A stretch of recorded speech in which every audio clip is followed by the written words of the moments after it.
मेरे प्रिय भाई और बहनों,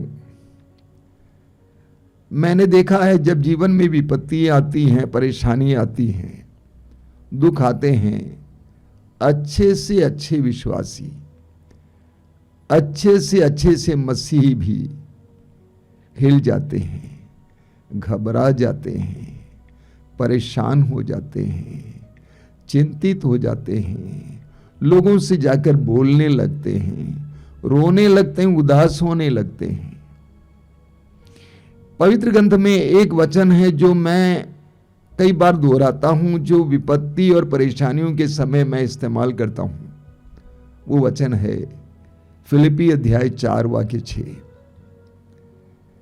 फिलिप्पी अध्याय 4 वाक्य 6 में संत पौलुस कहते हैं, किसी बात की चिंता ना करें, किसी बात की चिंता ना करें, हर जरूरत में प्रार्थना करें, विनय तथा धन्यवाद के साथ अपने निवेदन प्रभु के सामने रखें।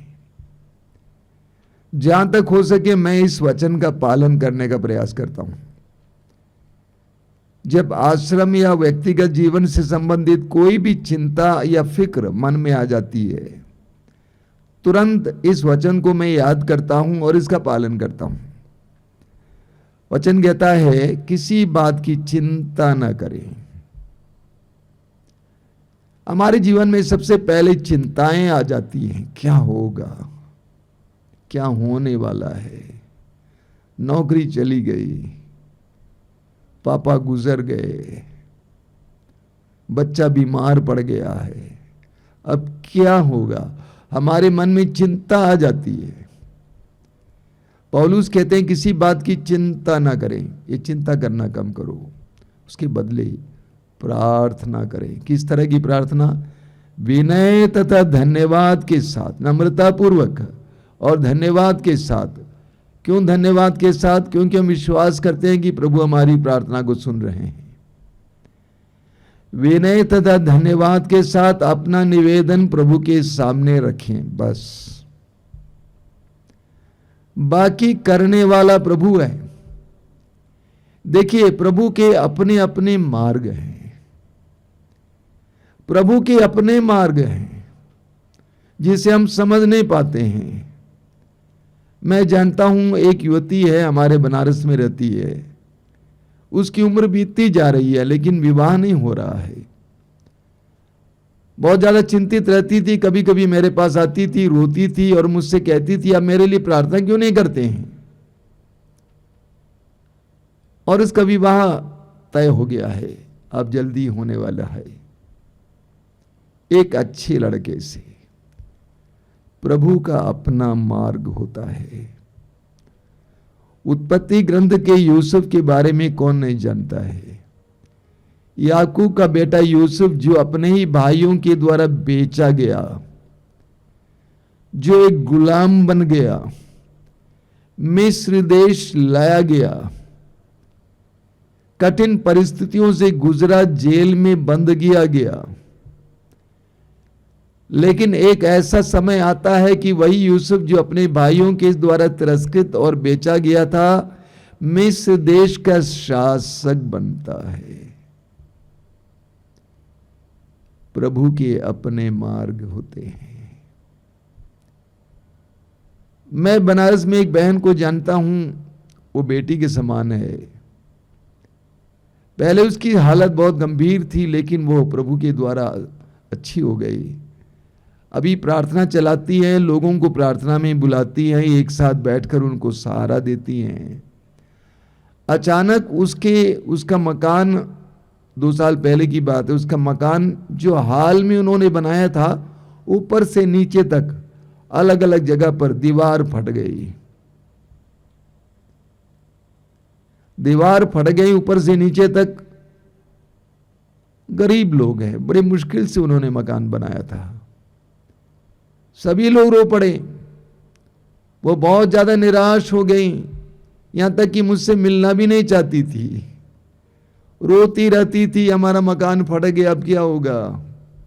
मैंने कहा बेटे, प्रभु का अपना मार्ग होता है, प्रभु के हाथ में समर्पित करो और प्रार्थना करो। उसका मकान फट गया, इसलिए जब सरकार से मकान का प्रोजेक्ट आ गया, उसको भी मिल गया वो प्रोजेक्ट। जो पुराना मकान फटा हुआ था, आज उसका मकान उससे भी बेहतर, दुगुना बेहतर बन गया है। प्रभु के अपने मार्ग होते हैं। प्रवक्ता ग्रंथ के अध्याय 2 वाक्य 2 में लिखा हुआ है कि विपत्ति के समय तुम्हारा जी ना घबराए। विपत्ति के समय तुम्हारा जी ना घबराए, जी को घबराने मत देना।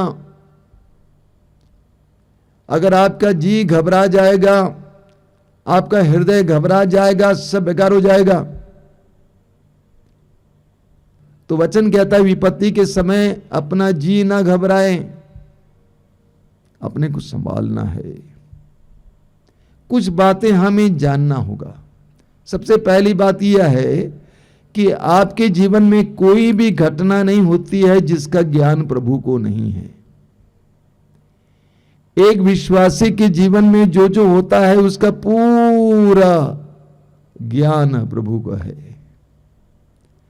अगर प्रभु ने आपके जीवन में ऐसा होने दिया तो उसका कोई मतलब है, कोई उद्देश्य है, क्योंकि आपका प्रभु आपको प्रेम करने वाला प्रभु है।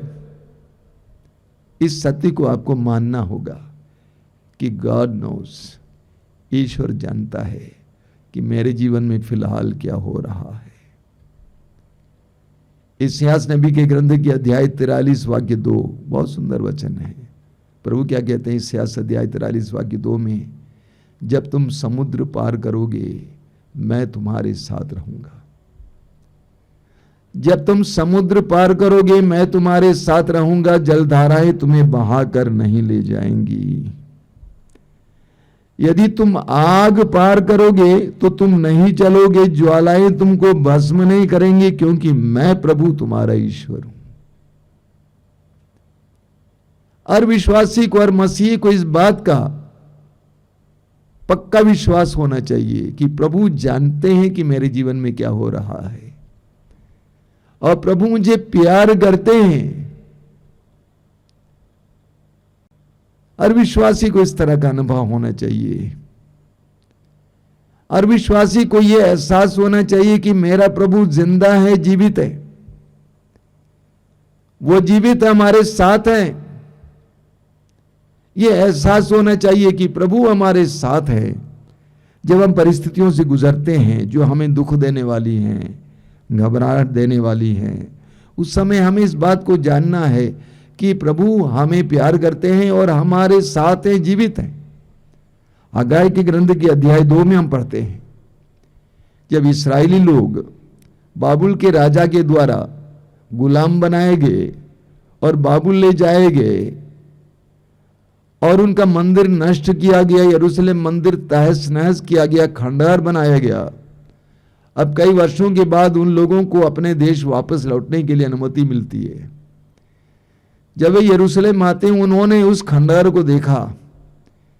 वे सोच रहे थे कि हम कैसे इसको बना सकते हैं, हमारे पास उसके लिए आवश्यक संसाधन नहीं है, हम कैसे एक भव्य मंदिर का निर्माण कर पाएंगे। तो प्रभु ने क्या कहा, यह प्रभु की वाणी है, निर्माण कार्य प्रारंभ करो, निर्माण कार्य प्रारंभ करो, मैं तुम लोगों के साथ हूं।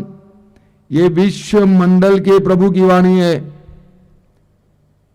प्रभु ने कहा कि डरो मत, निर्माण कार्य शुरू करो, मैं तुम्हारे साथ हूं। आगे प्रभु कहते हैं, मेरी आत्मा तुम्हारे बीच निवास करेगा, मत डरो। मेरी आत्मा तुम्हारे साथ निवास करेगा, मत डरो, मैं तुम्हारे साथ हूं। परिस्थितियां बिगड़ती हैं तो हमें ये एहसास होना चाहिए कि हमारा प्रभु हमारे साथ है। हमें एहसास होना चाहिए कि हमारे प्रभु हमें नहीं छोड़ेंगे, हमें नहीं त्यागेंगे। इब्रानियों के पत्र के अध्याय 13 उसके वाक्य 5 के दूसरे हिस्से में लिखा हुआ है, प्रभु कहते हैं मैं तुमको नहीं छोड़ूंगा, मैं तुमको नहीं त्यागूंगा। मैं तुमको नहीं छोड़ूंगा, मैं तुमको नहीं त्यागूंगा। स्तोत्र 27 के वाक्य 10 में स्तोत्रकार कहता है, मेरे माता पिता मुझे भले ही त्याग दें लेकिन मेरा प्रभु मुझे कभी नहीं छोड़ेगा। एक ऐसा एहसास होना चाहिए। जीवन में विपत्तियां आती हैं, परेशानियां आती हैं, दुख आ जाते हैं, उन सारे क्षणों में हमें इस बात का एहसास होना चाहिए कि प्रभु हमें नहीं छोड़ेंगे। बिना प्रभु के ज्ञान से कुछ भी नहीं होता है। प्रभु अगर हमारे जीवन में कुछ होने दिया है तो उसका कोई उद्देश्य है, क्योंकि वो हमें प्यार करते हैं, वो जिंदा है, वो हमें कभी त्याग नहीं सकता है। देखिए जकरिया के ग्रंथ में क्या लिखे हैं, प्रभु क्या कहते हैं। अध्याय 2 में उसके वाक्य 9 में लिखा हुआ है, मैं स्वयं उसके चारों ओर आग की दीवार बनकर रहूंगा और अपनी महिमा के साथ उसके बीच में निवास करूंगा। प्रभु कहते हैं मैं स्वयं उसके चारों ओर आग की दीवार बनकर रहूंगा। प्रभु कहते हैं मैं तुम्हारे घर के चारों ओर आग की दीवार बनकर रहूंगा। मैं तुम्हारी प्रॉपर्टी के चारों ओर आग की दीवार बनकर रहूंगा। मैं तुम्हारे चारों ओर आग की दीवार बनकर रहूंगा और अपनी महिमा के साथ उसके बीच निवास करूंगा। एक विश्वासी को इस बात का एहसास होना चाहिए कि प्रभु ने हमें अपने नियंत्रण में ले लिया है। हम प्रभु के प्रेम की परिधि में हैं। प्रभु हमारे चारों ओर आग की दीवार बनकर खड़े हैं और उनका आत्मा हमारे बीच में निवास कर रहा है। एक दृढ़ भरोसा होना चाहिए। जब इस तरह का दृढ़ भरोसा हमारे अंदर होगा तो हम घबराएंगे नहीं। जकरिया का ग्रंथ अध्याय 2 वाक्य 12 में क्या लिखा हुआ है, देखिए कितना सुंदर वचन है। प्रभु कहते हैं तुम मेरी आंख की पुतली, तुम मेरी आंख की पुतली, सावधान जो तुम पर हाथ उठाए तो देखो मैं उन पर हाथ उठाने वाला हूं। जब लोग आपके विपरीत हो जाते हैं, जब लोग आप पर अत्याचार करते हैं, इस वचन को उठाइए, पढ़िए, दोहराइए। जकरिया का ग्रंथ अध्याय 2 वाक्य 12 प्रभु कहते हैं तुम मेरी आंख की पुतली, सावधान जो तुम पर हाथ उठाए देखो मैं उन पर हाथ उठाने वाला हूं। आपको लड़ने की जरूरत नहीं है। आपको लोगों के सहारे की जरूरत नहीं है। आपको लोगों पर भरोसा रखने की आवश्यकता नहीं है, क्योंकि प्रभु कहते हैं कि सावधान जो तुम पर हाथ उठाए मैं उन पर हाथ उठाऊंगा। आप प्रभु की चुनी हुई प्रजा हैं। अगर कोई आप पर हाथ उठाए तो प्रभु उस पर हाथ उठाएगा। राजाओं के दूसरे ग्रंथ में एक बहुत सुंदर उदाहरण हमें मिलता है। राजाओं का दूसरा ग्रंथ उसके अध्याय 19 में, वहां पर हम राजा हेजकिय्याह के बारे में पढ़ते हैं। देखिए इस्राएल के बहुत कम राजा ऐसे थे जो प्रभु के आदेश के अनुसार जीवन जीते थे। पद मिलने के बाद, अधिकार मिलने के बाद वे प्रभु की आज्ञाओं को भूल जाते थे।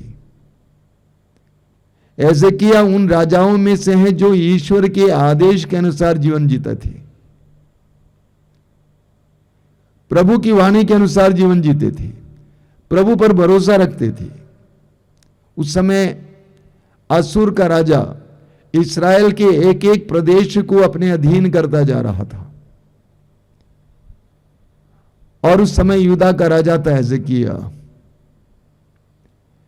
अन्य प्रदेश असूर के राजा के अधीन हो गए और उन्होंने समझौता किया, लेकिन हेजकिय्याह असूर से समझौता करने को तैयार नहीं था।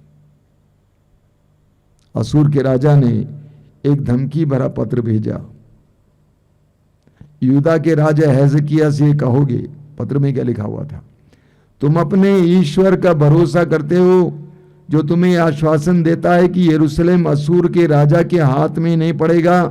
इस प्रकार का धोखा मत खाओ। तुमने सुना है कि असूर के राजाओं ने सब देशों का सर्वनाश किया है, तो तुम कैसे बच सकते हो।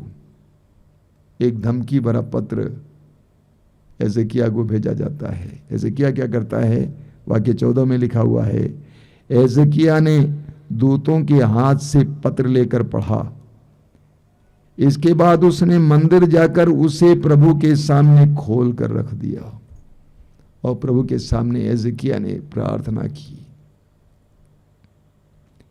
एजेकिया घबराया नहीं। एजेकिया ने पत्र को पढ़ा, उसके बाद उस पत्र को ले जाकर मंदिर के वेदी पर रख दिया। उसके बाद प्रभु से प्रार्थना करना शुरू किया। नतीजा क्या हुआ मालूम?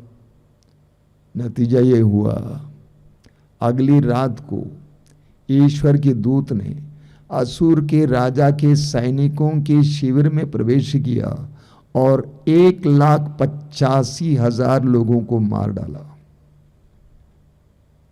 असुर का राजा जान बचाकर भाग गया। एजेकिया को लड़ना नहीं पड़ा, प्रभु ने उसके लिए लड़ा। जब दुख, विपत्तियां, विरोध हमारे जीवन में आ जाते हैं, हमें घबराना नहीं चाहिए। हमें उस समस्या को प्रभु के सामने रखना है। किसी बात की चिंता ना करें, हर जरूरत में प्रार्थना करें। विनय तथा धन्यवाद के साथ अपना निवेदन प्रभु के सामने रखें। स्तोत्र 118 कितना सुंदर वचन है। स्तोत्र 118 में लिखा हुआ है, प्रभु मेरे साथ है, मुझे कोई भय नहीं। मनुष्य मेरा क्या कर सकते हैं? प्रभु मेरे साथ है, वो मेरी सहायता करता है। मैं अपने शत्रुओं का डटकर सामना करता हूं। मनुष्यों पर भरोसा रखने की अपेक्षा प्रभु की शरण जाना अच्छा है। शासकों पर भरोसा रखने की अपेक्षा प्रभु की शरण जाना अच्छा है। हम दुख विपत्ति में प्रभु के पास जाएं, घबराए नहीं। स्तोत्र 131 उसके वाक्य 2 में लिखा हुआ है, मां की गोद में सोए हुए दूध छुड़ाए बच्चे के सदृश मेरी आत्मा शांत और मौन है। मां की गोद में सोए हुए दूध छुड़ाए बच्चे के सदृश मेरी आत्मा शांत और मौन है। ठीक उसी बच्चे की तरह मेरी आत्मा मुझ में है। इस्राएल, प्रभु पर भरोसा रखो अभी और अनंत काल तक। उस बच्चे की तरह जो दूध छुड़ाया हुआ है, मां के गोद में शांति से सोता है। एक विश्वासी जीवन की हर परिस्थिति में शांत और प्रभु पर निर्भर रहता है। आइए हम प्रार्थना करें।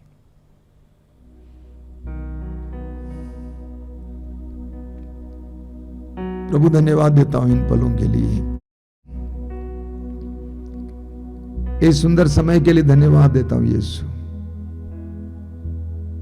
मैं जानता हूं कि तू हम लोगों को संबोधित कर रहा था। तू हमसे कह रहा था, घबराओ मत, तुम्हारा जी ना घबराए, ईश्वर पर विश्वास रखिए। प्रभु ईश्वर एक भाई बहन को कृपा दीजिए, जीवन की हर परिस्थिति में तेरे पास आने, बिना घबराए अपनी परिस्थिति को तेरे सामने रखने के लिए कृपा दीजिए। धन्यवाद यीशु, तेरी स्तुति, तेरी महिमा, तेरी आराधना।